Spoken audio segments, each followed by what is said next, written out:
Endeavour కార్లో తిరగడం ఏంటి అసలు? వీడు ఒక జోకర్. మీరు అంటే బాడీ షేమ్ చేయకూడదు, కానీ వాడు చూడండి, వాడు ఆలోచన చూడండి. అట్లా పర్సనాలిటీ పెట్టుకొని వీడు ఆడపిల్లల్ని, మంచి మంచి ఫ్యామిలీ అమ్మాయిలని వాడు వేధిస్తాడా? ఎవరికి చెప్పుకోలేరని.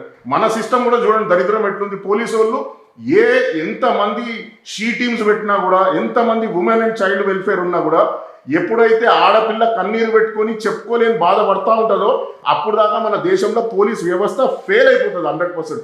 ఇట్లాంటి దుర్మార్గుడు ఒక ఆడపిల్లని 4 రూమ్లలో ఆగం చేస్తే ఆ పిల్ల ఒక అన్నకు పోయి చెప్పుకుంటే పోలీస్ బాధ్యత లేదా అండి? ఎఫ్ఐఆర్ చేసి ఇన్వెస్టిగేషన్ చేయడానికి పోలీస్ బాధ్యత లేదా అండి?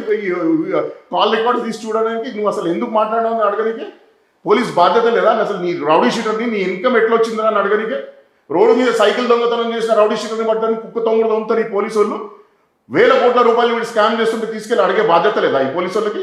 సో మీరు చెప్పిన ఇప్పుడు వరకు చెప్పినవన్నీ కనుక ఈ ఆరోపణలు కనుక నిజమైనట్లయితే డెఫినెట్గా అందరికీ న్యాయం జరగాలని ఆశిద్దాం.